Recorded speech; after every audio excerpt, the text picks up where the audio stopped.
So there I was, taking a shit, 3 a.m. in the morning, doom scrolling through my phone, when all of a sudden, I get a notification from Twitch that's like, hey yo, baby, Saintone is live on Twitch.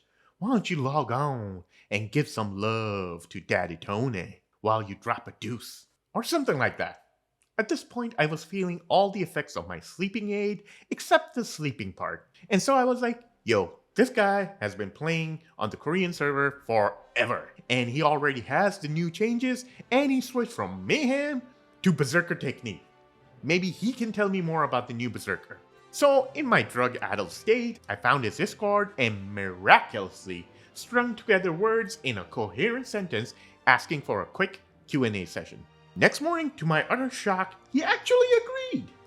Thank you, Daddy Tony, for taking the time to help us small-time creators. Words can't describe how grateful I am. So I sent him a list of totally unbiased and completely objective questions, because Mayhem is just monkey brain button smashing. Ignore that. Question number 1.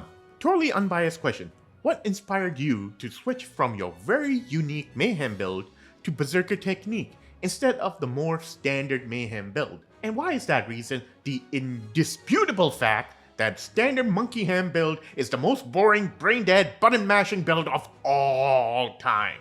Please provide an objective and unbiased answer. Thank you. To which Saintone replied, my Entropy Mayhem build got killed off by the 8-second red dust change. It wasn't really worth it to run it anymore. BT adjustments to Hellblade Tripod allowed for it to finally have a synced rotation, which was the main draw for me, since that's something BT has never had access to before. Yes! I told y'all that Hellblade syncing with Red Dust is the bigger buff to Berserker technique, more so than all those flat damage numbers. Validation! Feels so good. Question number 2. Will the changes to Berserker technique affect our engravings? Saint said, I don't think so. For the most part, the engravings are set in stone. Some people are running Adrenaline with Assault Blade, but that's a taste thing. Personally, I found it too intrusive to the regular rotation. Mass increase is a set preference thing. You can use it without penalty with Salvation, but the penalty affects hallucination build too much, which I use. So this is really good news for us because it means we don't have to spend a dime on our engravings. Please ignore my engravings, because I got them because they were cheap. You know, super cheap. Cost like 20k gold.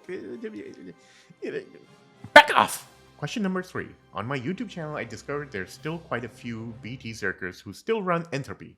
Entropy has been a very contentious topic within the BT community because it requires a much higher level of skill and knowledge to use, and many argue the difference in damage is not worth the effort. From your testing of the new BT build, do you think Entropy will be more or less viable than before?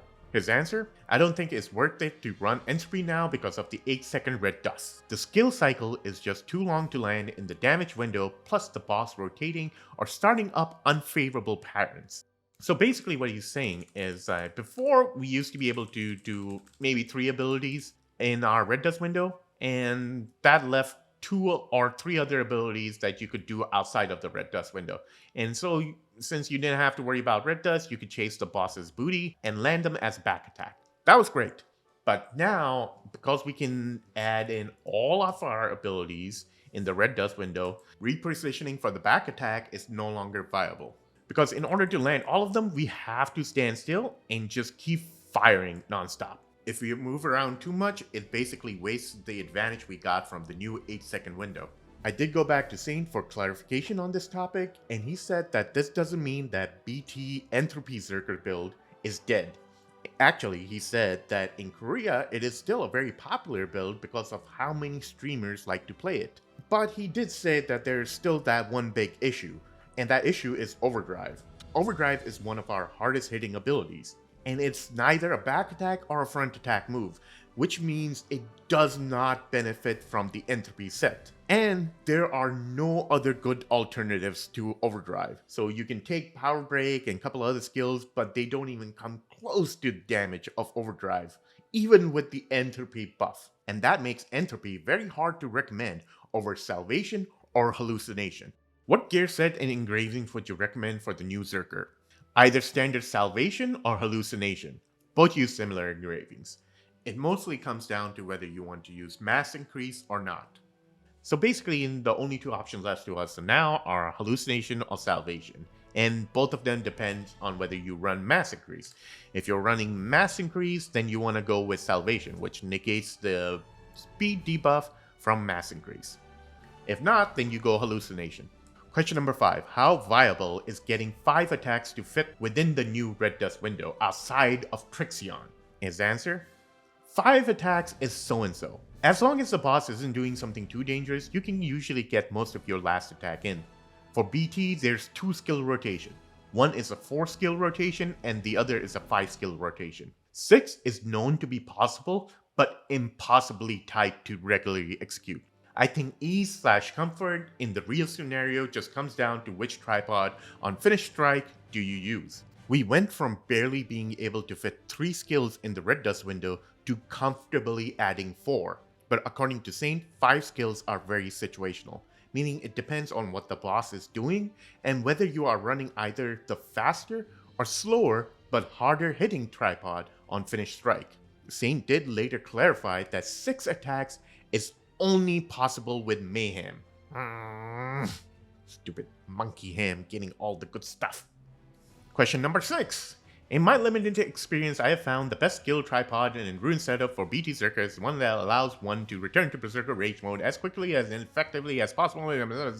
Holy fuck, I wrote a goddamn book? I'm so sorry, Saint. I wasn't expecting to go on and babble like that. Basically, what I wanted to ask him was, in my current setup, I can fill up the Berserker Rage meter with just 4 moves. In the standard build setup, it takes around 5 to 6 moves to fill up the meter. So my setup allowed me to fill up meter faster and had more room for errors because I needed much fewer moves to fill it up. But it did require me to sacrifice some damage and utility. So I was trying to ask him if this setup is still viable. His answer? Well, it doesn't really matter too much now, because we use Brave Flash and Hellblade for meter, and now they reset automatically on entering Identity. We spend a lot more time inside Identity than outside of Identity. By Identity, he means the Berserker Rage mode. So it's important to equally balance our runes and tripods so that you can comfortably re-enter Identity, but not at the expense of your gameplay in it. Shit. Well, guess I'll have to say goodbye to this good old build. It served me well. Like he said, it doesn't seem we need to focus on meter generation as much anymore, because with both Brave Flash and Hellblade resetting every time we enter Rage mode, we can generate a lot more meter than we did before. So yeah. Damn, I really like this build. Goodbye, old friend. Is there a potential that... I'm going to skip this question because it was redundant. Question number 8. Sticking to Rage meter generation. Do you think Lame of Vengeance meter generation is now more viable than the Gigachad damage of Berserk Fury as our awakening option? If so, why? Unbiased answers only, please. Basically, this goes back to my whole Rage meter generation. Because my theory was that if we can re-enter Rage mode faster, and because now we have 3 hard-hitting skills that can reset on entering Rage mode, we can trigger those resets more often and thereby increase our damage. His answer? Awakening damage is a huge draw for BT Berserker. It'd be criminal to waste your awakening on building meter when it is so easy to do it with normal skills. It hardly saves you any time. So yeah, that theory goes out the window. Because, let's just face it, man, this ability right here is just too good, man. Just from the animation to just how hard it is, everything about it is just chef kiss. Beautiful. Perfect. So yeah, that theory doesn't really work because of how easy it is now for Berserker technique to re-enter Rage mode. Question number 9. How viable is Hellblade as a meter generator? Hellblade is great for meter generation. It builds a lot now, and now that you can use instant Hellblade, doesn't feel awkward to use at all. I'm glad that he confirmed this because I was afraid that with the changes to Hellblade, they might nerf its meter generation, but it seems like it still delivers the same amount of meter, and the fact that it's now part of our main rotation within the Red Dust window means it's no longer that weird, awkward stepchild of our rotation. Question number 10. One theory about the changes that I came up with is the ability to call an audible mid-rotation. With how long the animation of our abilities are... God damn it, I wrote a goddamn book again. Basically, I was trying to ask him if we could use Hellblade at varying points of our rotation to chase down the boss instead of walking up to the boss in case the boss moves around. And the thing I wanted to know the most was whether it disrupted our rotation if we used it out of order. It can cause some small desyncs, because whichever skill you use after Red Dust will come off cooldown first as well, so you might have to wait a second or two on the next rotation to fix it if you want. There's enough time to use Windblade to chase in any case, but sometimes you have to use skills out of orders. Usually though, if the fight features a mechanic where you have to wait anyways, it usually fixes itself. What he's saying is that it is situational. If you use Hellblade out of order to chase down the boss, then it will cause some desync issues, unless you change up the entire rotation to follow what you did previously in order to chase the boss. Alternatively, if you do end up using Hellblade out of order, you can wait a few seconds to let it resync, or just most of the time what will happen is the boss will do some sort of mech or attack pattern that makes you wait anyways, so it will sync up on its own. Next question. I personally love running shoulder charge and the mobility it brings to the build, but with us now having 3 big chungus damage skills with the ability to reset their cooldowns on activating rage mode, it's becoming harder and harder to justify running an extra mobility skill instead of damage. In your opinion, how do these changes affect mobility-centric shoulder charge BT Berserker builds? I really like shoulder charge, but it was hard to justify taking it over just using Windblade, which fulfilled a similar purpose but also built meter. Shoulder charge is great if you're playing entropy for repositioning, but if you're playing a non-positional build, it's not that useful. Ooh, another one of my favorites bites the dust. Like he said, the best use for shoulder charge was to reposition for entropy and back attack builds. But with entropy no longer being viable for BT Berserkers, it kinda made shoulder charge obsolete for our rotation. Which kinda sucks, because shoulder charge has saved my life so many times. Whether it was because I was greeting damage or overextended for a mech, I always had shoulder charge to get back into position and escape a sticky situation. Goodbye, sweet prince. You shall be missed. Final question.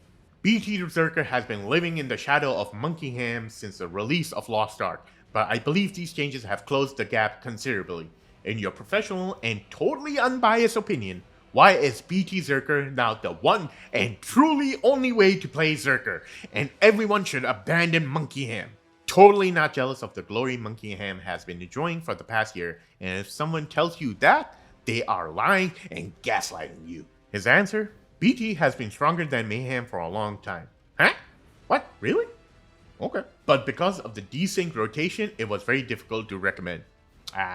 Now BT plays like Mayhem, but with Bloody Rush and Awakening damage, which makes it a very attractive option overall. It's a really solid pick. Well, there you have it from the man himself.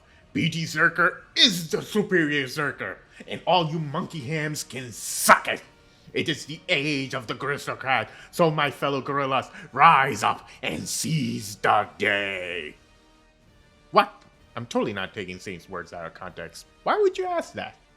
And that's all the questions I had for Saint. What a great guy. I'm so grateful for him taking the time to answer all these questions that I had for the class, and I hope this totally unbiased and objective Q&A session taught you all something about the new Berserker technique and what to expect when the new patch rolls out here in the West. Now hold on there, gangs. He's a streamer. Why don't you just stream them their Q&A?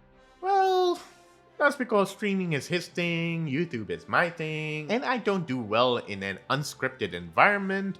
But most of all, I don't have a hot tub or look good in a 2-piece bikini. Like, I look really gnarly. Like, really damn bad. I'm pretty sure it's against the Geneva Convention for me to wear one. So, yeah. Until next time, peace!